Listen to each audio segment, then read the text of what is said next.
Good afternoon, everyone. I'm Nader, and I'm at the London Business School, as said. As you can tell by my first name, Nader, it's an anagram for a nerd, which means I'm going to have to focus on some psychological research that I've been engaged in, actually since my days at MIT.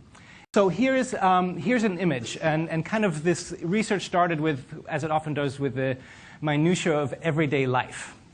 These are not my kids, but imagine kids watching TV, and I'm often on the road. I come back, and it's when you're on the road that you really miss your kids. I don't know if you've ever noticed that. So I come home, and I walk into the living room, and I announce proudly, "Papa's home." Now, I fantasized about this moment on the plane. They'd be rushing towards me, hugging me. But of course, because I don't bring presents when I come home, the reaction was just like that. They didn't move an inch. Okay? Now, I immediately thought there must be something wrong. Right? They must have some kind of inattention disorder. So I thought of some food supplements. You know? But before I thought of mixing them in with their morning cereal, I said, well, there are actually multiple alternatives here. Right? Either they were so absorbed by the TV that they didn't notice me. They actually were paying attention, just not to me. Okay? So they didn't notice me at all. Or they did notice me, but chose to ignore me. Okay? And you can see the consequences for them depends on which it is. So I decided to construct a simple test. Next time I came home, I didn't say, "Papa's home." Meow. And of course, in their minds, I was a cat. And they turned their heads. And there I thought I discovered it. The holy grail of marketing, disruption. You just have to lie. But turns out that they also immediately turned their head back after they saw me. And that, of course, goes back to our fundamental psychological mechanisms. We can attend all kinds of information in the environment, kind of your heaviness on your seat after lunch, the buzzing of the air conditioning, but we actually choose to attend certain other things. But the key thing is, it's not just that we only attend certain other things and everything else comes in, but we're actively blocking out the rest of the information. And that's called selective attention. And that's kind of the fundamental mechanism I want to focus on in this talk. And in doing so, I'll try to, well, this was my other trick, right? I tried it with woof. That didn't work either.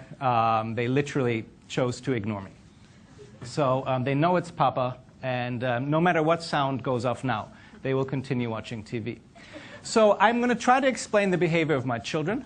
If I don't, I'll be blamed for it by my wife. I will try to do so by going to this fellow here. This is Phineas Gage. Some of you might have heard about him before. In 1848 in Vermont, in a mining accident, he was somebody who had this 1-meter iron tamping rod, and he was tamping down dynamite or sand on top of the dynamite. It exploded, shot through his jaw, through his head, landed about 100 meters down the road, and he survived. And I'll talk to you about that. That explains lots about our everyday shopping and sort of unintended consequences of the nuclear crisis in Japan. Okay? So I'll try to connect all those. I figured this is TED. I have to do something challenging. So here's a bombshell of a different type, though. And this is Marilyn Monroe. Now, let me ask you, this is participatory. Can I see a show of hands? Looking at these images, how many of you prefer image A in terms of attractiveness? Okay? Few people. How many of you prefer image B? Look around, right? The vast majority prefer image B. Why is that? This is because image B is her real image. And this is her mirror image. Okay? Now, which image would Marilyn have preferred? Turns out she prefers image A, because that's how she sees herself every day. And this is a concept called the mere exposure effect.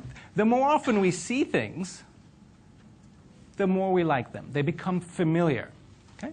And here's the data. So if people are shown, this adds up to 100%. If they're shown either the mirror image or the actual image of their partners, assuming they love their partners, they prefer the actual image. Yet, when they look at their own photo, they prefer their mirror image. Now, this is not my research, and I've provided the reference below.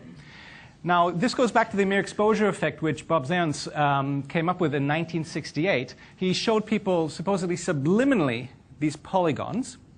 Later on, he showed them the polygons again, and another polygon that they hadn't seen before. They don't remember seeing any of these before, actually, but they tend to prefer, in a choice, well, they prefer this one, the one they had been exposed to before. So that's the mere exposure effect. If you Google it, mere exposure, there's about 180,000 hits today, so it's a very well-known phenomenon. And in advertising, we talk about any exposure being a good exposure. It's literally a truism. Okay? So I could take comfort in some sense, and well, my kids might not react to me, but at least I'm there. They see me, and they will love me for it. Well, there was some doubt. Is this really true? Okay? Now, I want to show you an advertisement, actually, but I'd also like you to follow the instructions. And I'll tell you now that the better you do at this test, it actually correlates with your intelligence. So I will quiz some of you later. So here we go. This is an awareness test. How many passes does the team in white make? Go!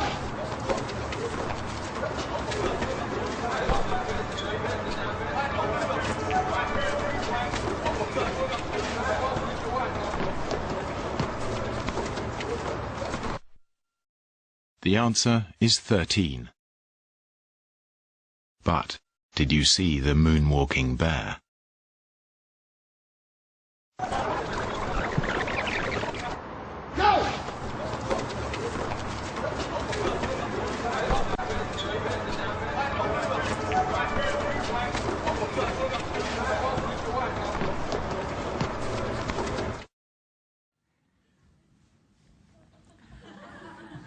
Now, many of you will have thought, how could I have missed that?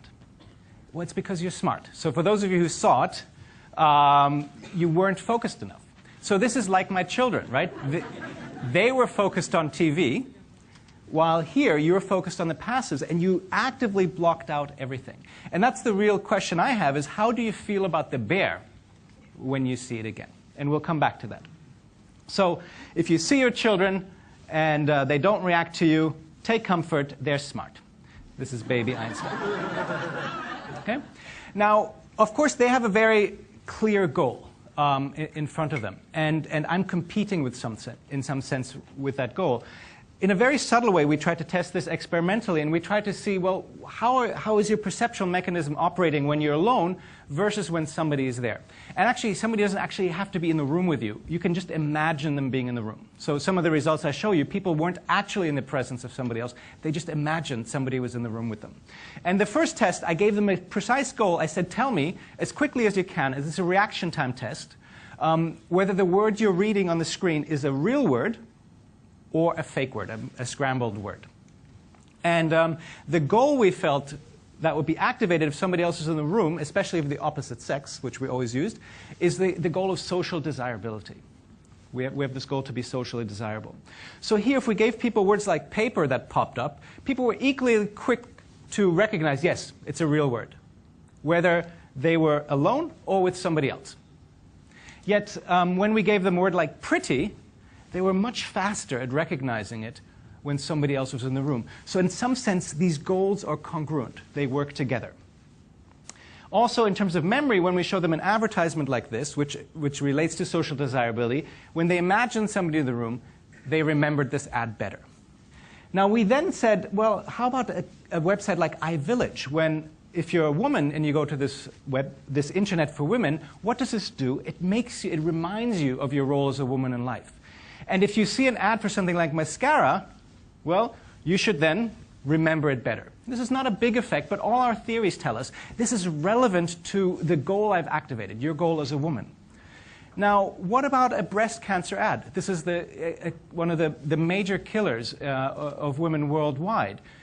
Would we want to put a breast cancer ad if we had a media placement strategy on iVillage or something like the Discovery Channel? That was the question. I asked 40 advertising executives, and they all agreed, no, it has to be iVillage. It's relevant to women, and therefore we've activated that goal. But actually, when we studied, well, what if we activate your gender identity, breast cancer actually threatens you, the core of yourself. So what we're actually doing is we're putting up women's cognitive defenses. And if something threatening is shown, we're trying to ignore it. And this is exactly what happened. If you think about this as chance-level recognitions, did you recognize this yes or no? 50% would be chance.